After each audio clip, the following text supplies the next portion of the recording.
So we've got this week's frontline story. As you know, every week we've been interviewing different members of the church who are in frontline roles, which are so important at all times, but particularly during the virus situation.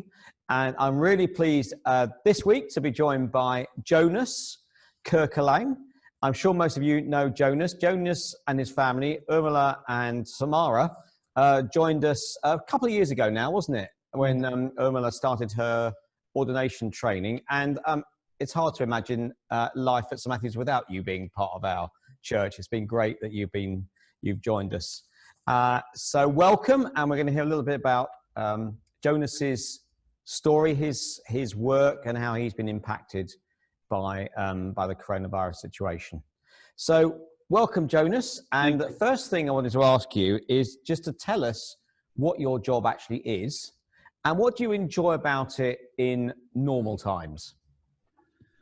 I'm a social worker with children. There's so many aspects of social work with children, but I'm based in a team that's called a safeguarding and support team. So I work with my colleagues who are involved. I've seen a lot of child protection cases and child in need cases, but I specialize in working with children and families where the court has ordered for the children to be taken from the birth families and to be placed for adoption. So I do that whole journey of them from being taken from the families to the foster care, foster placement, and being placed for adoption until the whole process is finished legally. So that's my major point of work.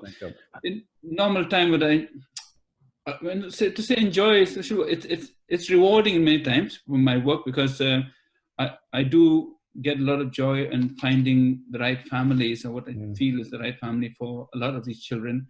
And over the years, I think I must have placed almost 50 children now in adopted families. And another aspect of my job that I do enjoy in normal time is making the bridge, the connection between birth families and adopters, like making them come to terms with it and they meet each other for the sake of the children. So that's, and I'm doing a lot of direct work with children also, wherever possible, to prepare them to move to adoption, and then when they're placed, and to prepare them for that journey. Yeah. Goodness, what an absolutely vital job you're doing. That sounds incredible. So tell us a bit about how your work and also home life has changed over the last however many weeks it is, 9 weeks since the virus situation arose. In some ways, it hasn't changed too much because it's been more busy for us. Because as you can imagine, my team is actually dealing with a lot more. It's been much more challenging to visit children, especially those we have concerns with either domestic violence or mental health or whatever reason. And doing direct work with children has been almost virtually impossible. I mean, we're having to work virtually, which actually not ideal. I mean, we've had to make it work at some place to keep the children safe.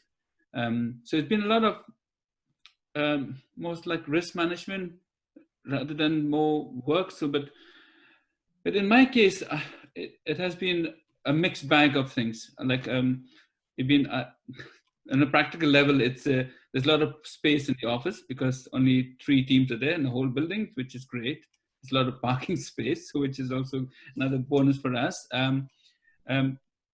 But I've also mixed a combination of working from home and working from office and also visiting children in wherever they're placed. I have actually placed 3 children since the lockdown began, and I've had to go and visit them because it's statutory duty. So it's been challenging to do the preparation work. In some cases, we've had to deal with a lot of fears. I mean, understandably, people are afraid. Foster care is afraid to let the children go out and come back again. And one of the most challenging is actually arranging for contact, for children, especially the ones that I place. Sadly, I have to arrange for final contact, when they don't meet, have a final goodbye contact with the birth family. So since the lockdown happened, can't do that because it doesn't mean the same thing like showing a video, isn't it, of the children. So some of them we put on hold. Maybe when this lockdown finish, I might have to arrange again, but it doesn't always work that way. So we've had to change the whole way of practice from that point of view. But at the same time, we still have to keep to the time scale of moving children on. Of course. So that's been challenging. Yeah. And what about home life? How's that changed? Home life, the most difficult thing has been, I suppose, relationships. Because I'm working at home, but the rest are not working.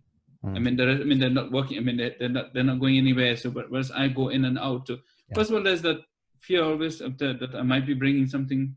The other one is not being able to engage as I would have liked. Other people working from home, and they have the luxury of time. Even when I work from home, like Urmila will tell you that I'm actually working hard because I'm either on the phone or on the laptop, on my computer the whole time writing reports. So that's been difficult because actually I find myself not having enough time with family, and that creates problems by itself. So that in itself has been challenging. It's been hard. Yes. Yeah, that's tough, isn't it? Because quite a number of people are saying actually one of the things they've enjoyed about this time is actually having a bit more time with family, and you're finding actually in your situation you've probably got less. No, because I still have to keep like the cases are coming thick and fast, and I have to do everything well within time scale. So it's been hard to keep to the time scale. Therefore it means you keep working the whole time when you're at home. So it is yeah. So from that point of view, it has been not easy. No. So I was wondering, maybe this is what you've already said, but what are some of the most difficult things for you in this period? I'll give an example of what happened today. Today I had to go and meet two boys. I'm preparing them to go for adoption, and it had to be normal times. I would have gone to the home, do direct work with them, do drawings, play with them. Today was out in the field, and also I had to keep a distance. And I know that these boys they've suffered severe neglect, so they're kind of their attachments all over the place. So I know, especially one of the younger boys, he's only 3. He loves to go to be hugged, but I can't do that. And I had the foster care to keep him telling him the whole time. So it's very unnatural, and it's very hard to explain to them, that why you have to do this. Why can Jonas come? Why can I give him a hug? So I can't explain it. It's hard. I found it very difficult because nearly drove me to tears because very hard. He wants to be hugged, and he loves to be hugged with this boy, but I can't do that. So, I have to keep social distance. And the foster care is very careful because she's had family members who had tested positive for COVID-19. So she's very more wary than others. And I have to move these children on. So that's that part of the work. And also, as I said before, for these same boys and another boy whom I placed about 3 weeks ago, I haven't been able to organize final contact. So he never sees his birth family again, until he's 18. So so difficult. Yeah, it is hard, but at the same time, the court has given, like, we have to move children within the time scale, otherwise we lose the doctors. And so. So that's within all of that, which is obviously really challenging, are there aspects of this that you've enjoyed, possibly, maybe not? I'll tell you, funnily enough, it's the administrative part, the processes that have become simplified in some ways. For example, like before I place children for adoption, I have to go before panel, which can be quite cumbersome because you're facing 10, 12 people asking you very, very detailed questions, but now virtually they have to give us the questions beforehand, and we give all the response in writing. So when it comes to actual panel, we've had it quite easy. Because we know what they're like, so it's becoming like, even in court, it's the same with court process. Like for hearing, it's all virtual. So in some ways, you're not facing the judge, you're not facing the families, so you have to do virtually. So that, in some way, that I found that's easier. It has simplified matters a bit, at least from the legal process. Yeah, so that has been a joy, actually. Okay. You don't have to. So some small benefits in the midst of a very challenging situation, by the sound of it. Yes. So it's great, I think, for us as church members to hear what other church members are involved in. And one of the things it enables us to do is to be able to pray in a more informed way for you and for others. And I know there are others in our church who are doing similar work to you. So can you just tell us one or two things that we could be praying for you and people doing your type of job?